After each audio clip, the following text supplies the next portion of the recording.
NBC5 News at Sunrise starts now. It's Tuesday, February 4th. Here's what's making headlines this morning. A new proposal from the Eagle Point School District, what they have in mind for kindergarten classes this fall. Plus, only a couple of days before Medford teachers could walk out of the classroom, how they're setting up for a possible strike. And we'll get to those stories and more in just a moment, but we always do weather first. So let's check in with meteorologist Jeff Eaton for a look at your forecast. Good morning, Jeff. Good morning, Jennifer. Good morning, everybody. Temperature-wise, a little bit cooler than yesterday, but not shockingly so, I don't think. One exception, Alturas. Check that out. 7 degrees at the top of the hour. We've got mainly teens east side, but Klamath Falls and Lakeview both jumped up to 20. You can see teens on the I-5 corridor in Northern California. Let's just say colder in Northern California inland anyway. With the rest of the I-5 corridor in the 20s to lower 30s. Then there's Roseburg at 37 degrees. Mid-30s on the coastline. Clouds to the east, if anything, heading out further east. Clouds to the north, staying there. Clouds to the southwest might be breezing by, but I have to tell you that's a lot of high cloudiness and not much else. Bottom line, let's call it partly cloudy. Daytime highs in the mid to upper 40s for the west side. East of the Cascades, highs ranging upper 30s to near 40. And for the coastline, we'll see daytime highs ranging in the upper 40s to near 50 degrees. Back to you. Jeff, thank you so much. Well, it's time now for this morning's top story. I'm Jennifer Elliott. And good morning, I'm Travis Cook. Travis Cook. Your time right now is 6:03. Well, the Teachers Union has organized an informational meeting for parents set for tonight regarding the impending strike. It will be held at La Fiesta Market and Restaurant on North Riverside in Medford. The meeting will start at 6:30 and last about an hour. Teachers say they plan on providing information on community resources to support families during that strike.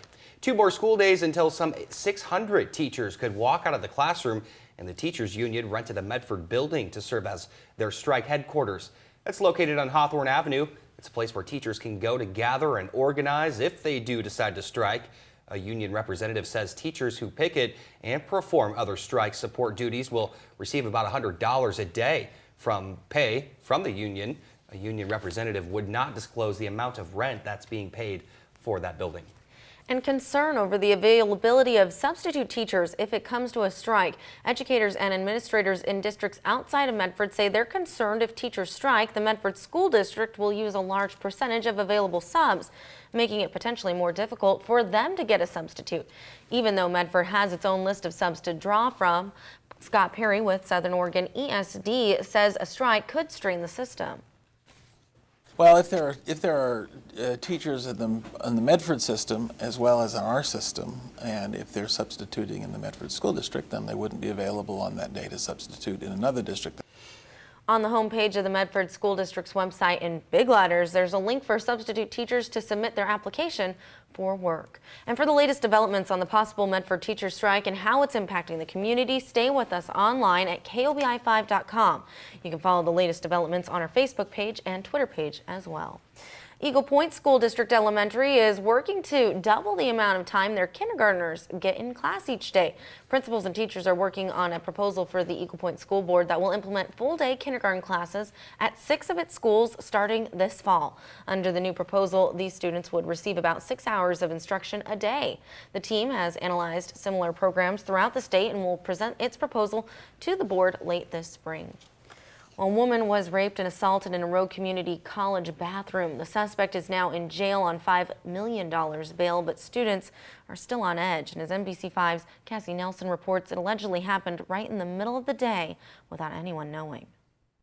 Rogue Community College sophomore Caitlin Casebeer says aside from her studies, staying safe at school is now at the top of her mind. There's dangerous people around here in this area, and police say this person, 33-year-old Juan Ramirez, came to campus Thursday looking to take advantage of a 24-year-old woman. Just to be right in the middle of downtown Medford where there's just people all around, it is rather concerning.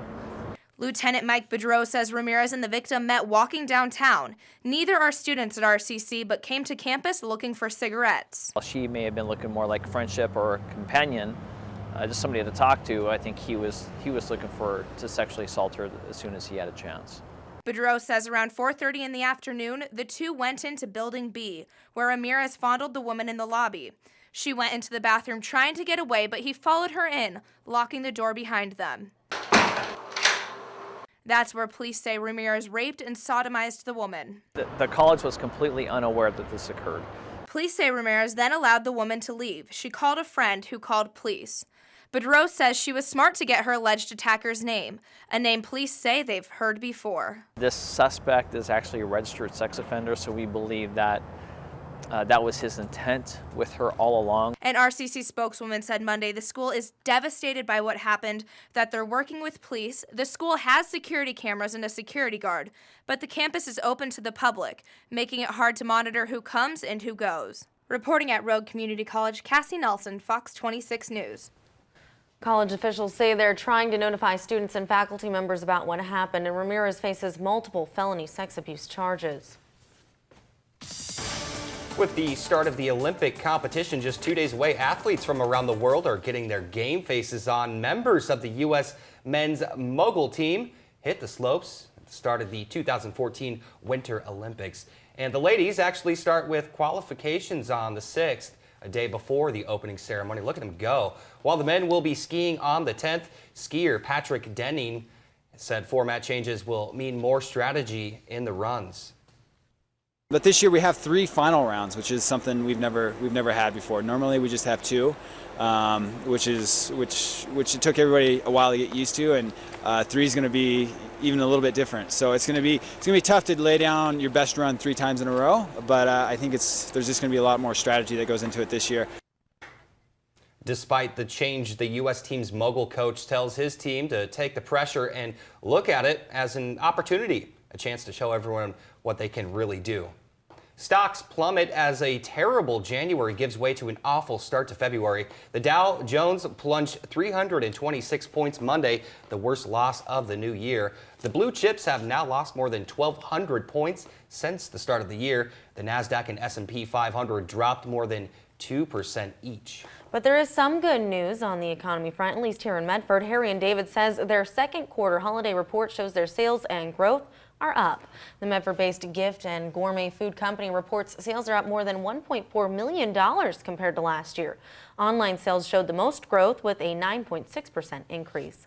Southwest Airlines adds more than a dozen new routes. Southwest plans to start nonstop flights between Dallas and 15 cities this fall. Destinations include New York, Chicago, Baltimore, Denver, Las Vegas, and Orlando. The flights will fly in and out of Love Field.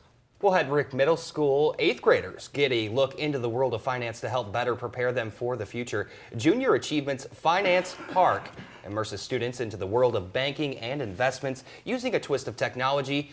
Using iPads, students were able to create avatars and impersonate real-life budgets.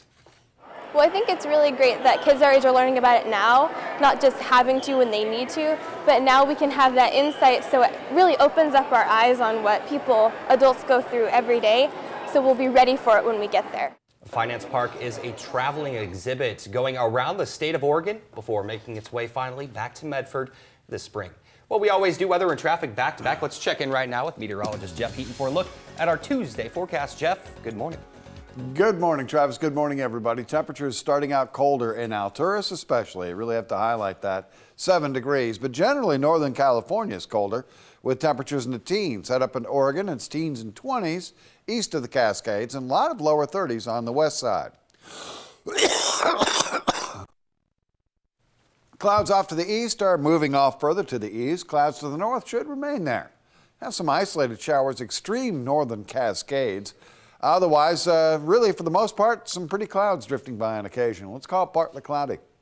For the coastline, highs right around the 50-degree mark. For Medford, a high of 47, generally in the upper 40s today. West side and east of the Cascades, a lot of upper 30s with a partly cloudy sky. Back to you. All right, Jeff, thanks. We have a travel alert to tell you about this morning. It's going to be today through February 7th at one single lane of traffic and flaggers. Of course, keep your eyes out for them. Oregon 99 near Fern Valley Road. If you see anything else out there, send us an email at sunrise@KOBI5.com. Your Pump Patrol segment comes back in our next half hour, but your time right now is 6:11, and Sunrise at 6 is just getting started. Coming up, we'll take a look at your Health at Sunrise report. Plus, now a new study shows what in the increased risk of Parkinson's disease what UCLA scientists discover. Stay with us on air this morning and online all day, whether it's KOBI5.com, Facebook, or Twitter. We're always first for local breaking news and weather. We'll be right back.